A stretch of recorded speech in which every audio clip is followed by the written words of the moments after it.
Unit B. Sources of Ancient Indian History.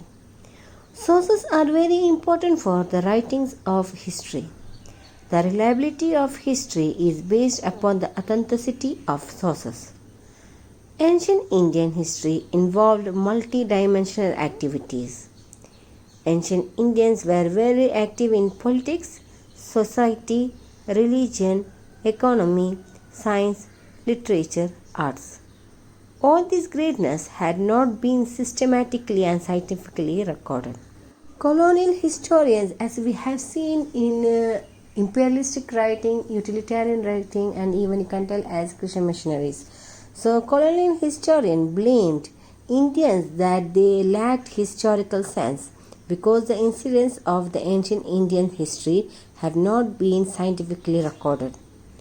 Lack of authentic written historical records made them feel so.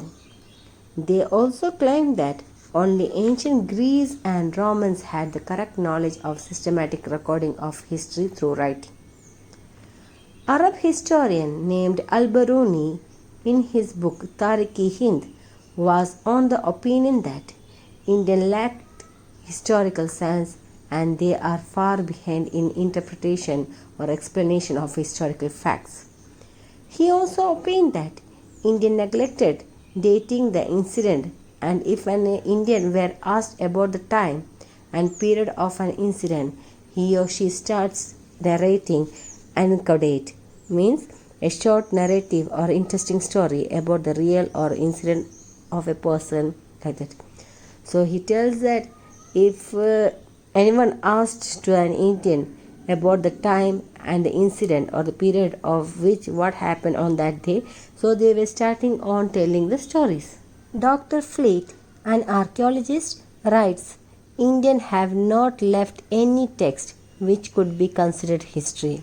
According to Dr. R.C. Majumdar, writes, though Indians wrote about different aspects, they did not concentrate on keeping the record of the origin, decline of empires and emperors. Though there were no historian on the lines of Herodotus and Thucydides, it was unacceptable to accept the blame that Indians did not have any historical sense. Dr. Keith argues that in India there are no voluminous work in the sense writing very lengthy or detailed. So this Dr. Keith argues that in India there are no voluminous work on history due to the absence of groundbreaking historical incidents like Persian attack on Greece, leading to the birth of Herodotus, like that.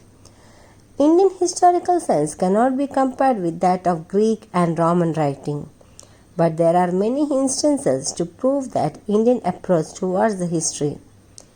In the hymns of Rig Veda, history is described as a narrative of the past. These hymns are considered as the Itihasa Suktas. The wide meaning of history is explained in epic Mahabharata. Vedas refer to the Sarajno, a battle of 10 kings. Kautilya in his Arthashastra considered history as another Veda equivalent to Samaveda, Yajurveda and Atharva Veda. Jinasena, a Jain scholar, considered history as an interesting branch of study which describes the event of the past. Listen carefully. Kalhana was considered the most ancient of Indian historians. He was interested in ancient inscription and discovered studies and interpreted them. He studied all stone inscriptions and coins of Kashmir and wrote Rajatarangani.